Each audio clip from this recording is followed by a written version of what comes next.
అది నిరంతర ప్రసాదాభిలాషిని అమ్మవారి నామాల్లో ఇదొకటి.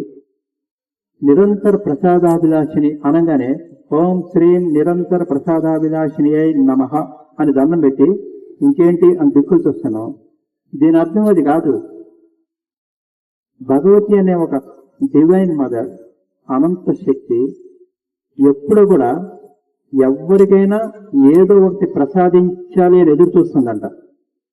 ఈ నేచర్ నువ్వు తెలుసుకో, కానీ మనం దాన్ని అలా చెప్పగల నిరంతర ప్రసాదాభిలాషిని అయి నమః అని ఆవిడకి ఎప్పుడు మహా అశనం అంటే మహా ఆకలి ఉంది కాబట్టి ఏంటిది దాన్ని బళ్ళు అన్నం వండి వంపండి, బళ్ళు కూరలు వండి అంపండి. ఇంకా కొందరు అడ్వాన్స్ అయితే గొర్రెల్ని బలివ్వండి, మేకల్ని బలివ్వండి, దున్నపోతుల్ని బలివ్వండి. ఎన్ని పోసినా ఆ అమ్మకి తీరదంట. నిరంతరం ప్రసాదం కావాలంట అని మనం అర్థం చేసుకుంటున్నాం. ఈ అర్థం అలాగంటలేదు. ఆ భగవతి ఏమి లోపించిందని నీ దగ్గర నుంచి ఏదన్నా అడిగింది? ఏమి కావాల్సి వచ్చి నీ దగ్గర నుంచి ఏమి యాచిస్తుంది? కొన్ని మెటీరియల్ దగ్గర ఆలోచించండి. 10 రూపాయలు కొబ్బరికాయ కొడితే మనకి ₹1,00,000 వస్తుందా? ఏమిటి అందులో ఏమన్నా పిచ్చుందా? ఆ కొబ్బరి చెప్పలు పెట్టుకొని నాకు భలే ఇచ్చారు అనుకుంటుందా? ఎవరామె?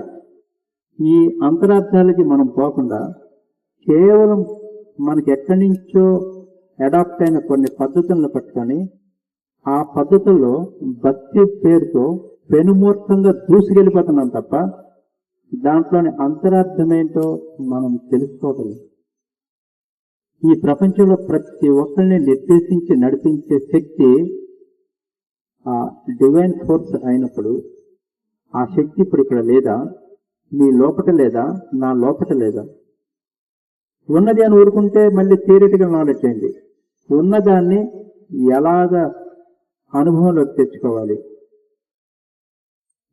ఇప్పుడు మనమున్న స్థితుల్లో కర్మ బంధనానికి లోనుబడి ఉన్నాం కాబట్టి, అంటే అనేక జన్మల్లో తెలుసో తెలియకో చేసిన నానా రకాల పాప పుణ్య కర్మలకి అధీనులమై ఇప్పుడు మనం ఇక్కడ ఇలా జీవిస్తున్నాం.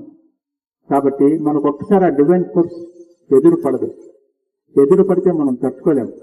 మరేం చేయాలి? ప్రతి అంశము భగవత్ పదార్థమే కాబట్టి నేను ఎవరితో మాట్లాడుతున్నా భగవత్ పదార్థంతో మాట్లాడుతున్నా అనే భావంతో నా దగ్గరికి ఎవడు ఏ ఉద్దేశంతో ఎలాంటి కపట స్వభావంతో నా దగ్గరికి వచ్చినా ఇతను శివస్వరూపుడు అని అతనికి నవ్వొచ్చే 2 మంచి ఆ టైంలో అతనికి చిన్న పలహారం ఏదైనా ఇస్తే ఇదే నిజమైన భగవత్ పూజ. ఇంతకు మించి మరి ఒక పూజ లేదు.